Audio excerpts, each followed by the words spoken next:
Hey guys, Catnap here. Make sure you like the video and consider subscribing. And if you're seeing this message, comment this emoji. Okay, bye. Enjoy the video.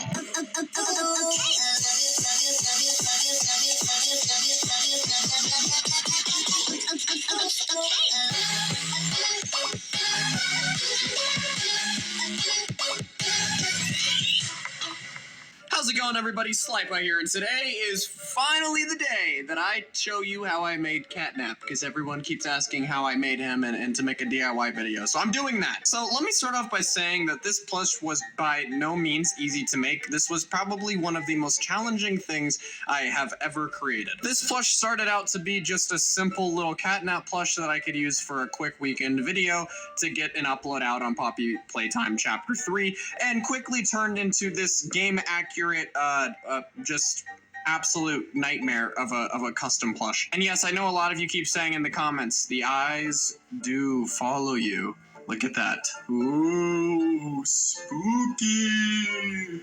Ooh! This plush was so hard to make that I had to get help from my friend Swifty Plush Productions, another FNAF plush YouTuber that does custom plushies and things like that, and he's gotten really freaking good recently. And I was like, hey Swifty, help me make a pattern for this dude's head, because I could not figure out this guy's head for the longest time. Here is the first prototype for the head.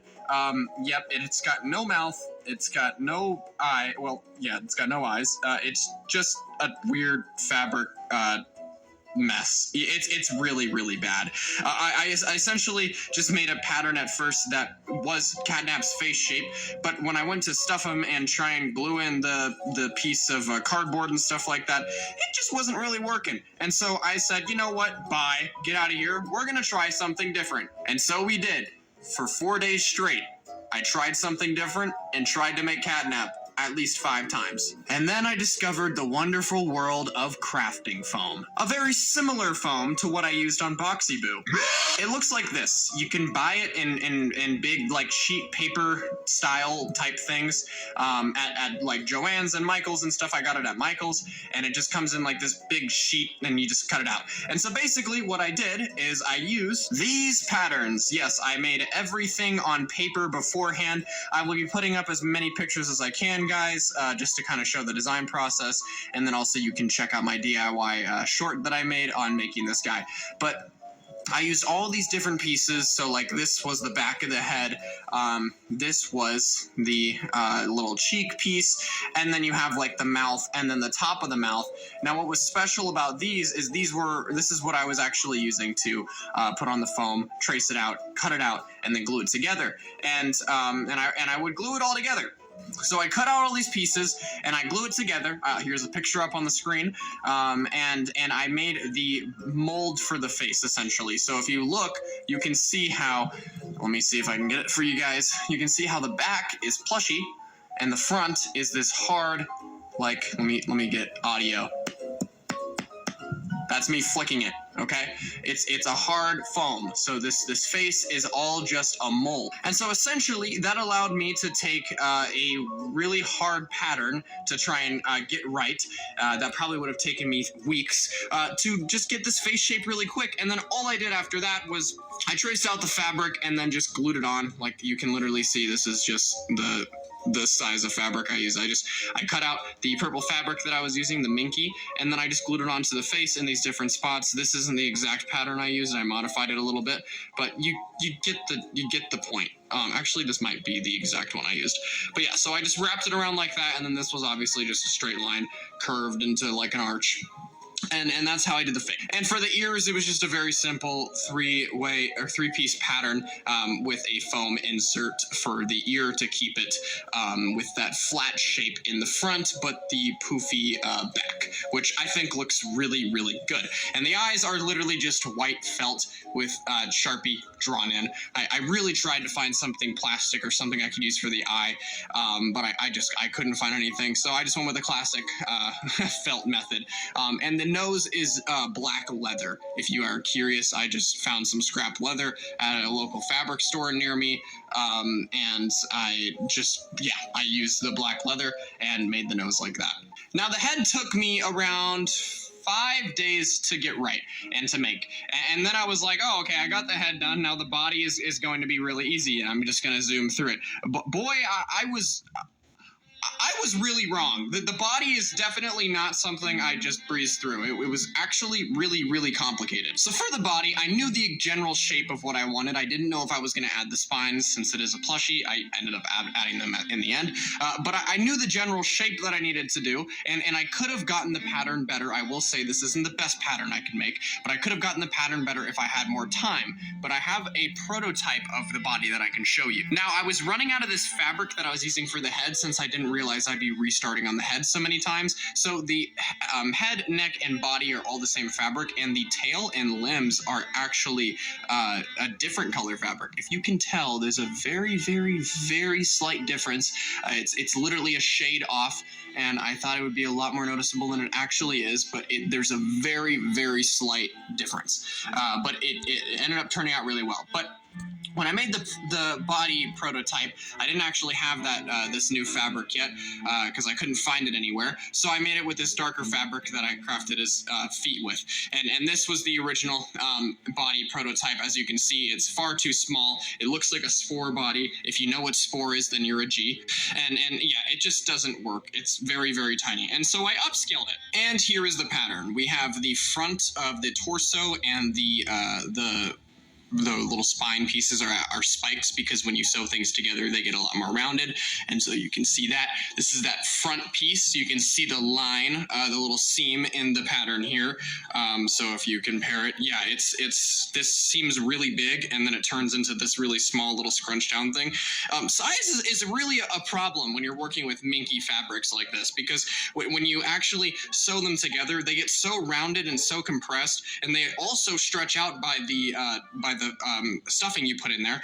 So it's really hard. So there was multiple times in this build where I had to redo an entire pattern and then re-sew it all together to the point where I was like, okay, I need to use a sewing machine. I don't have enough time to do all this with hand sewing, which I usually hand sew. So luckily, my brother had a sewing machine and I went over to his place and sewed this up. But the body, after about 3 or 4 attempts, I got the body and then attached the head. The neck is super easy. It's literally just one long piece of fabric sewed together and then connected to the head. And then all these little individual threads.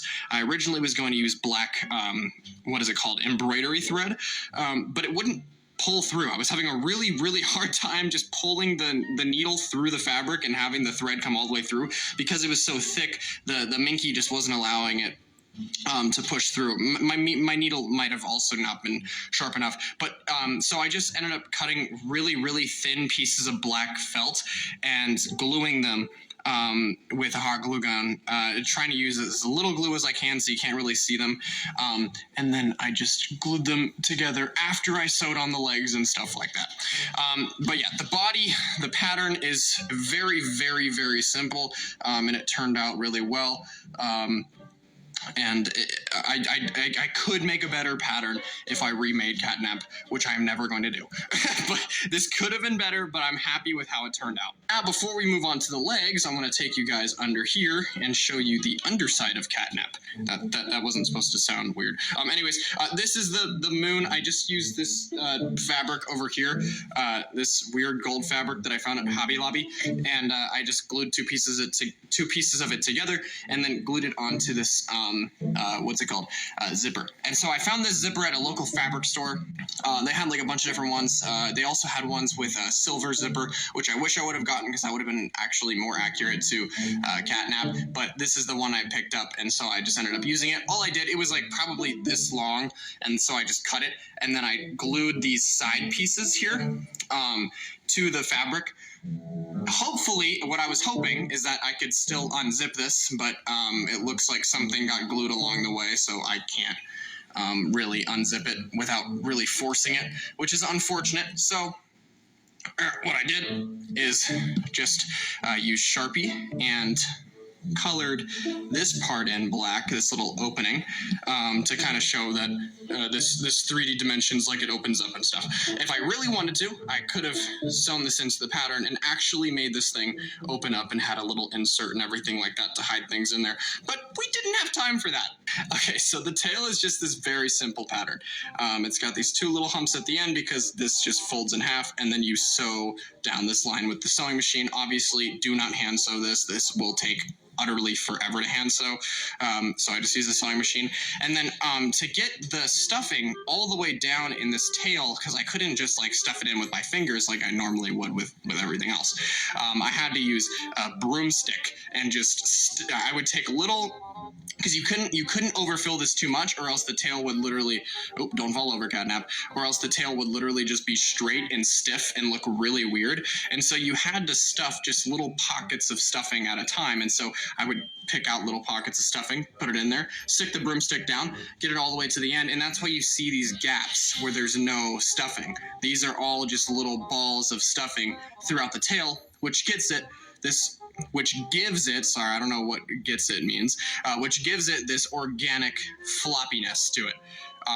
And so it was self-explanatory. I've never done this before, but experimenting with it, it worked out really well, and it just gives it this nice flappiness, this nice organic tail. Like if this was a real cat, this is how their tail would flop.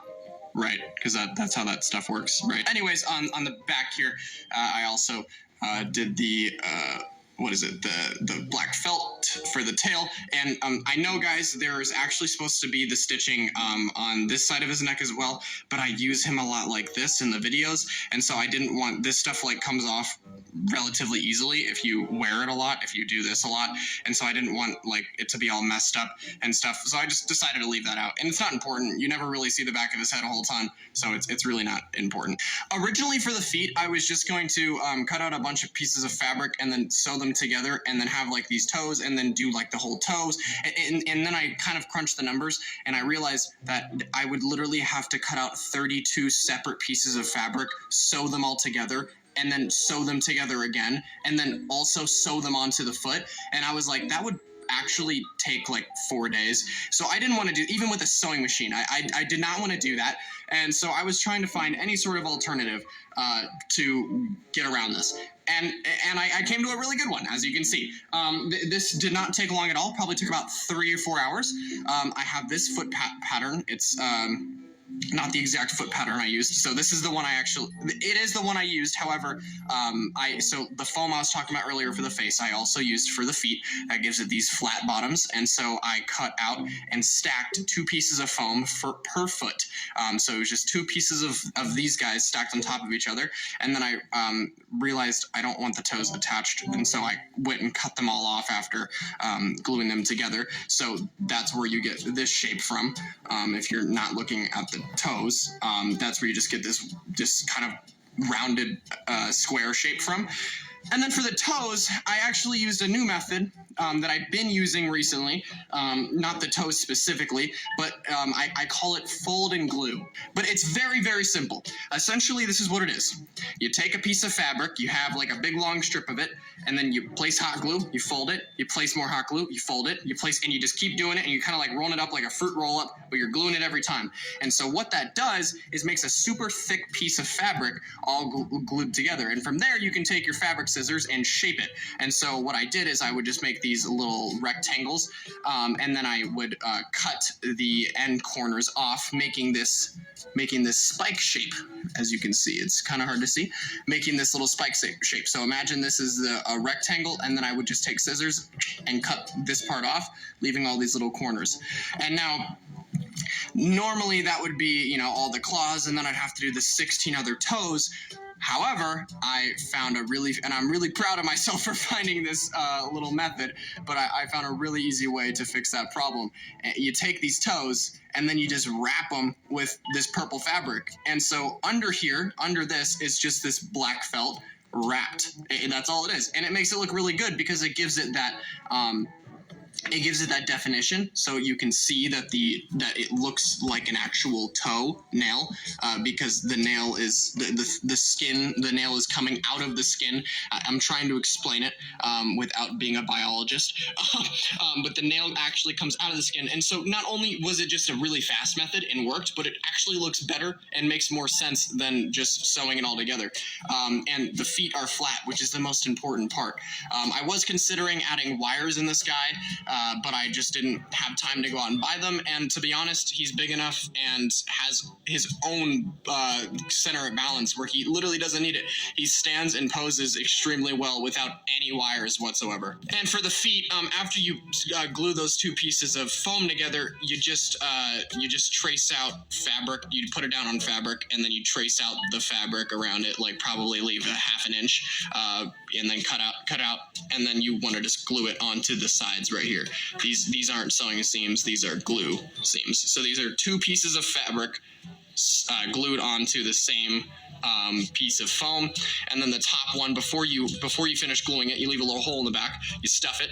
So that's why this part's squishy, and I wanted to do that because I've tried obviously it would look really bad if it was just a flat foot, but it just makes it really easy to sew this leg on, because if this fabric was glued down to the surface of this foam, then I would not be able to sew it. It'd be like trying to stick a freaking needle through hot glue and foam and stuff. That wouldn't be a fun time, and also it wouldn't be durable. It would break the foam after a while. It's just not a fun time. And so it's a win-win. You get a new little method by stuffing it in there, and it's really easy to sew on. And so that's the feet. Altogether, the feet was probably the most tedious part, even though the head or face took the longest. The feet were just really annoying. I knew what I needed to do. I knew how I wanted to do it. It just was the process of folding and folding and folding and cutting and cutting and cutting. I literally had I'm not even joking, I had 16 of these long slivers of purple fabric just laying there, and it was literally like a stack of money, like dollar bills, like this thick, of this fabric, just a stack this thick that I was just going to use to wrap around all these toes, and it came out really well, but it was not easy. Anyways, guys, I'm really excited to see your Catnap plushies if you're able to follow along with this tutorial. Again, I'm talking to editing SlyPie right now. Hopefully I left as many images of the creation process as I could to give you guys the best description of how I made this guy, since I wasn't using cameras the whole time. It just simply wasn't possible, guys. This build probably took over 100 hours. I was working about 10 to 12 hours a day on this guy, except for like a select couple days like Valentine's Day and stuff where I was able to take a break.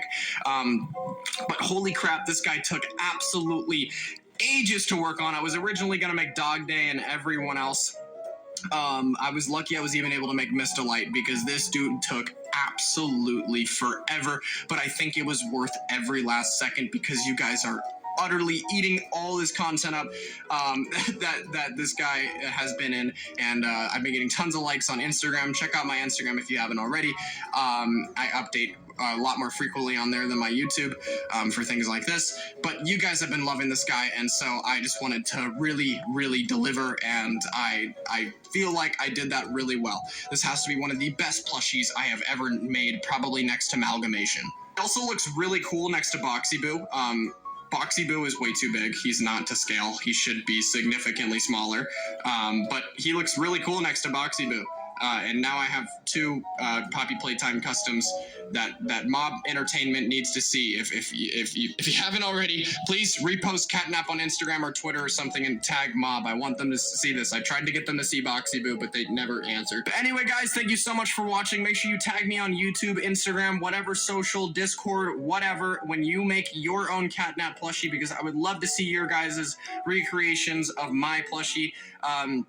And also just your Catnap plushies in general. I know there's been some really creative other YouTubers making Catnap as well, like Shape Dudes. I saw his Catnap, which was amazing. And I just want to see all of your guys' customs, because I am loving Poppy Playtime right now. I really enjoyed Chapter 3, and I cannot wait for Chapter 4.